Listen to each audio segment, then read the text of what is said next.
porque não é a pessoa agindo, é o Estado agindo por meio desta pessoa. Nós temos que lembrar aqui que o agente público nada mais é do que o longa-manos do Estado. O Estado é algo fictício, o Estado não existe, ele é uma figura jurídica, ele só existe na lei, ele só existe na realidade do direito. Quem existe, na verdade, são as pessoas que o compõem. Só que essas pessoas estão investidas de uma função pública. Elas estão investidas de fazer o dever da ficção Estado que deveria estar agindo. Só que como ele não existe, ele tem que usar pessoas para agir. Pronto. Quando o Estado age através dessas pessoas e causa danos, ele é obrigado a indenizar nesta regulamentação especial, nesta norma específica. Ou seja, ele é obrigado a indenizar objetivamente, responsabilidade objetiva do Estado. Perfeito? Pode. Professor, aqui já cabe entrar num detalhe. E quando o Estado não age? E quando o Estado não age, como é que acontece?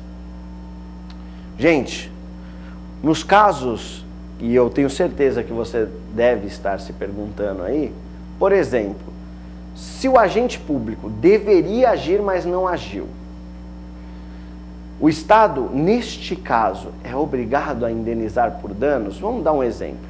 Um buraco na rua. O Estado tem o dever de agir, tem que tapar o buraco.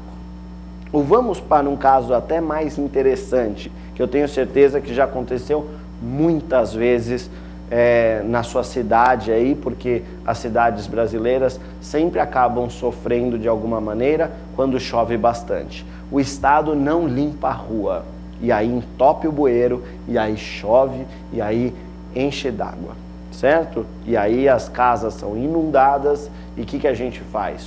Assume o prejuízo ou pode processar o Estado?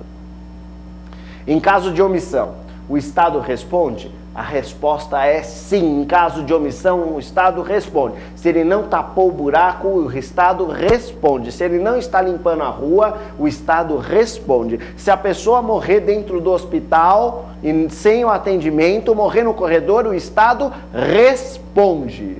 Responde. Mas ele responde de uma maneira um pouco especial.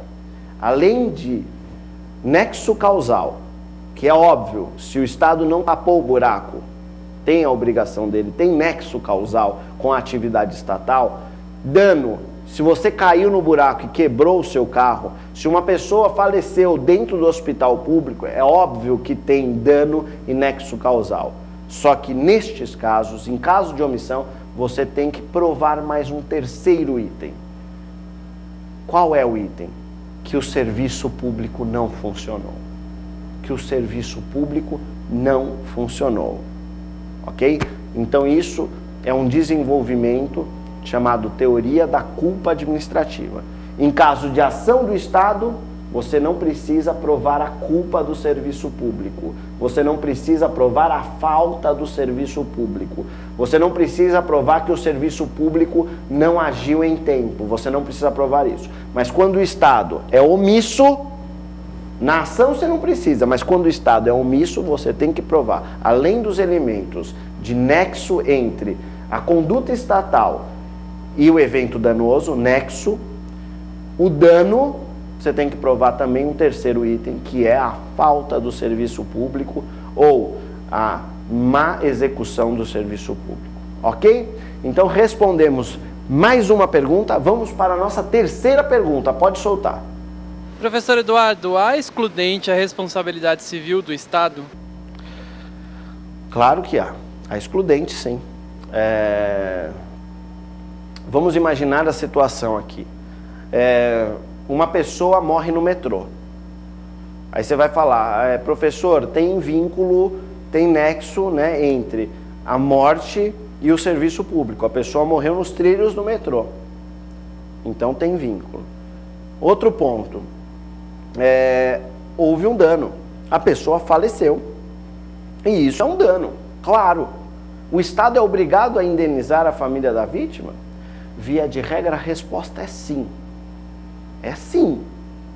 Mas, vamos pensar numa hipótese. A pessoa foi lá e quis se matar nos trilhos do metrô. A pessoa foi lá e se jogou nos trilhos do metrô.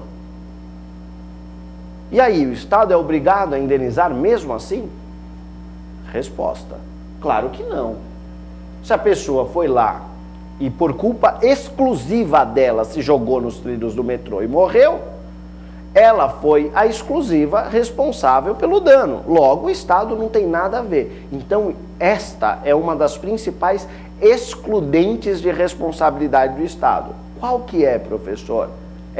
Olha, o Estado está aqui, tomou as cautelas, colocou aviso, informou todo mundo, não pode pular no trilho do metrô senão morre, não pode desrespeitar a faixinha amarela, toma cuidado, colocou as pessoas avisando, ou seja, tomou todos os cuidados para que isso não acontecesse. A pessoa foi lá, se jogou e se matou no trilho do metrô, culpa exclusiva da vítima. O Estado não tem nada a ver com isso. É uma excludente da responsabilidade do Estado.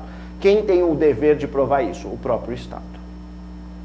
Professor, tem mais excludentes? Tem danos em virtude de terceiros e tem os eventos da natureza. Se acontecer um tsunami, é óbvio que não é limpar bueiro que vai resolver o problema do tsunami. Se acontecer um tsunami, vai vir aquela água toda, o Estado não vai ser responsável por isso, não vai indenizar ninguém. Ou em caso de uma chuva muito intensa, um temporal, um verdadeiro temporal, o Estado não tem como evitar todos os danos da natureza, ok? Ele tem que tomar as cautelas, tem que limpar as ruas, mas se a chuva for realmente um negócio fora do comum, fora do normal, é óbvio que o Estado não é obrigado a responder em caso fortuito ou força maior. Além dessa, nós temos os danos por atos predatórios de terceiro, quando o Estado toma todas as cautelas, mas não consegue evitar danos. Isso acontece muito quando acontece jogos de futebol, por exemplo.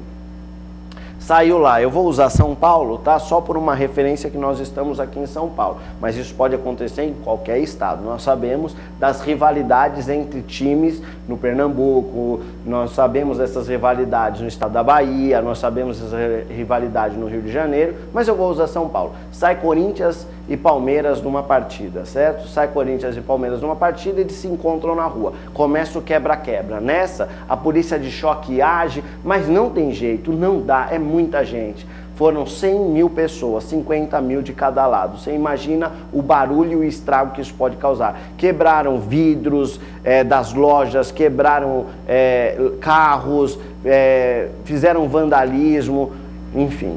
O Estado é obrigado a indenizar? Pode ser que sim.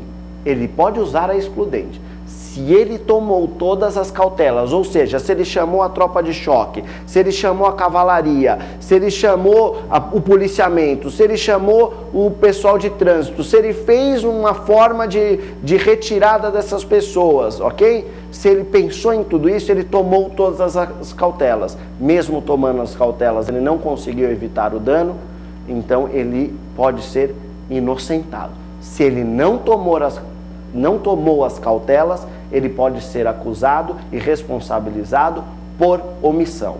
Lembra da omissão que eu falei? Pronto. Então, se aconteceu isso, ele pode ser responsabilizado por omissão. Tudo bem? Ótimo. Então, respondemos mais umas excludentes. Vamos agora para a nossa próxima pergunta.